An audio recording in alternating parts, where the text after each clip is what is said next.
नमस्कार दोस्तों, कैसे हैं आप सभी। लेकर आई हूँ आपके लिए कहानी जिसका शीर्षक है बहू का नाम सिर्फ नेम प्लेट पर ही होगा। चलिए तो कहानी का शुरू करते हैं। शादी के 2 साल बाद विनय और मीतू ने अपना खुद का घर खरीद लिया। ज़रूरत का सामान खरीद कर वो दोनों अपने नए घर में गृह प्रवेश करने वाले थे। दोनों के माता पिता भी उनकी इस खुशी में शामिल होने आ गए। सभी नए घर पहुंचे तो सबकी नज़र नेम प्लेट पर पड़ी।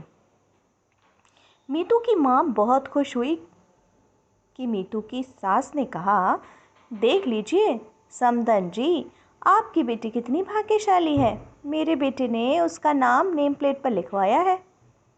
मीतू की माँ की खुशी तो वहीं दबकर रह गई।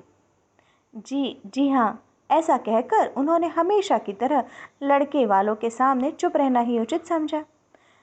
सभी 2 दिन साथ रहे, फिर मीतू के माता पिता तो चले गए। मीतू के सास ससुर भी महीने भर बाद अपने शहर रवाना हो गए। विनय और मीतू ने अपने घर को बहुत प्यार से सजाया। करीब 2 साल बाद मीतू की माँ का देहांत हो गया। मीतू के पिताजी की तबीयत खराब रहने लगी।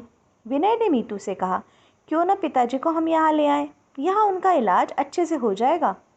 मीतू की सास भी उस समय वहीं थी। गुस्से से बोली, बहू के पिताजी को यहाँ क्यों लाना है, बेटी के घर रहेंगे, लोग क्या कहेंगे।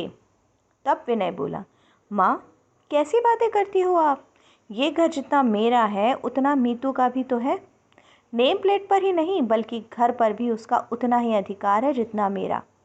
यदि आप लोग यहाँ बेहिचक रह सकते हैं तो मीतू के पिताजी क्यों नहीं। माँ, पुराने विचारों से बाहर आओ, सोच बदलो, तभी हम सब एक साथ खुश रह सकेंगे। मीतू को विनय की यह बात सुनकर ऐसा लगा कि ये घर वाकई उसका भी है। सिर्फ नेम प्लेट पर लोगों को दिखाने के लिए नहीं बल्कि सही मायने में भी उसके पति ने उस घर में मीतू का भी अधिकार रखा है। दोस्तों, नई पीढ़ी को अब नई सोच अपनानी होगी और रिश्तों को मजबूती देनी होगी।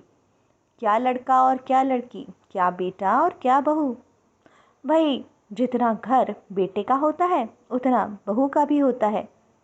तो फिर बहू के माता पिता या बहू के रिश्तेदारों के साथ हमेशा व्यवहार में कमी क्यों। कैसी लगी आपको ये छोटी सी कहानी, ज़रूर बताइएगा। मैं मिलती हूँ एक नई कहानी के साथ, तब तक खुश रहिए, एंजॉय कीजिए, बाय बाय।